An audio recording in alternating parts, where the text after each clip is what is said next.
Assalomu alaykum. Agar siz Apple Watch sotib olish haqida o'ylayotgan bo'lsangiz va Ultra yoki oddiy Apple Watch olishda ikkilanayotgan bo'lsangiz, bu video aynan siz uchun.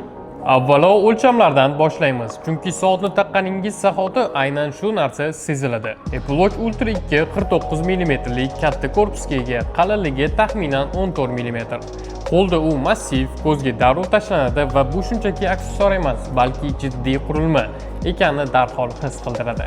Oddiy Apple Watch Series 9 esa ixchamroq, ular 41 va 45 mm o'lchamlarda bo'ladi. Korpus esa yupqaroq, taxminan 17 mm.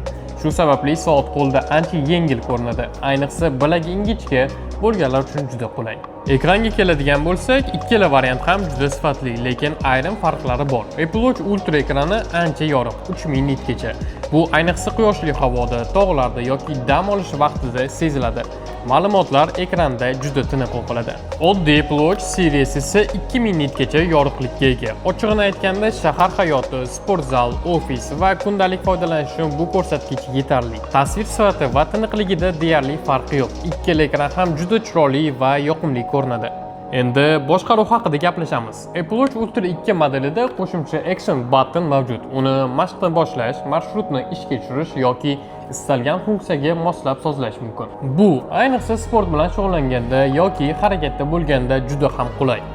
Apple Watch Ultra 2 korpusi esa qiyin sharoitlar uchun mo'ljallangan. U mustahkamroq, zarba, suv va harorat o'zgarishlariga yaxshiroq chidamlidir.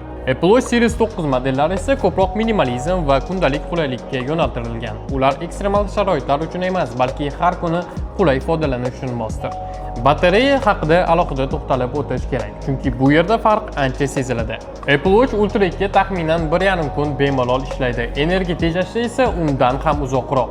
Apple Watch Series 9 esa o'rtacha 1 kun ishlaydi. Ko'pchilik uchun bu muammo emas, ammo deyarli har kecha zaryadlashga to'g'ri keladi. Sog'liqni kuzatish datchiklari bo'yicha ikkala model deyarli bir xil. Ultra ham, Series ham yurak urishini, uyquni, qondagi kislorod darajasini o'lchaydi va EKG qiladi. Oddiy foydalanuvchi uchun bu yerda katta farq sezilmaydi, ammo Apple Watch Ultra 2 navigatsiyada ustunlikka ega. Unda aniqroq ikki chastotali GPS mavjud. Bu yugurish, velotrenirovka, sayohat va faol dam olishda muhim. Shu bilan bugungi Apple Watchlar bo'yicha qisqa sharhimiz yakuniga yetdi. Agar video foydali bo'lgan bo'lsa, saqlab qo'ying va kanalga obuna bo'lishni esdan chiqarmang. Yangi videolarda ko'rishguncha xayr.